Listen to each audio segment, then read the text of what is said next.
राजद्रोह। क्या प्रधानमंत्री या मुख्यमंत्री के किसी फैसले पर सवाल उठाना राजद्रोह है या किसी नीति की खामियां गिनाना राजद्रोह है? पिछले दिनों ये सवाल कई बार कई लोगों के मन में उठा होगा। राजद्रोह का केस दायर होता है इंडियन पीनल कोड के सेक्शन 124A के अंतर्गत। पत्रकारों, डॉक्टरों और छात्रों पर हाल ही में ऐसे कई केस थोपे गए हैं। लेकिन क्या आप जानते हैं 1962 में केदारनाथ सिंह केस में सुप्रीम कोर्ट ने कहा था कि सरकार की बुराई करना या उसकी नीतियों पर सवाल उठाना राजद्रोह नहीं है। और यही बात सुप्रीम कोर्ट ने 2021 में पत्रकार विनोद दुआ के केस में दोहराई। तो आखिर आईपीसी की धारा 124A क्या है और इस पर इतना बवाल क्यों? इंडियन पीनल कोड आईपीसी की धारा 124A में राजद्रोह की सजा का उल्लेख किया गया है। राजद्रोह का पता लगाने के लिए कानून में 4 स्रोत बताए गए हैं: बोले गए शब्द, लिखे गए शब्द, संकेत या कार्टून, पोस्टर या किसी और तरह की प्रस्तुति।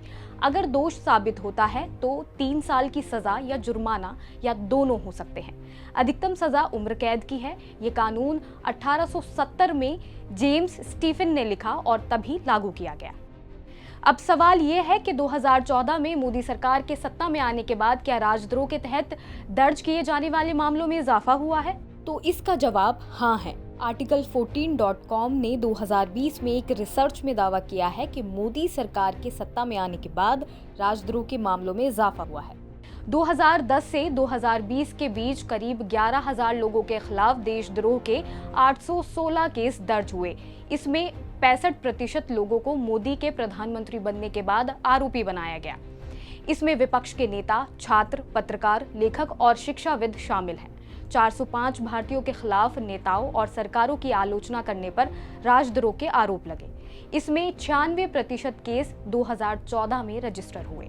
राजद्रोह के लिए दर्ज किए जाने वाले मामलों में एनडीए और मनमोहन सिंह की यूपीए 2 सरकार की तुलना की जाए तो इसमें 28% का इजाफा हुआ है। ज्यादातर केस सरकार के खिलाफ हुए आंदोलनों को लेकर दाखिल हुए हैं। तो अब सवाल ये कि दुनिया भर में राजद्रोह कानून की क्या स्थिति है? दुनिया को राजद्रोह से जुड़े कानून देने वाले यूके में 2009 में इसे खत्म कर दिया गया।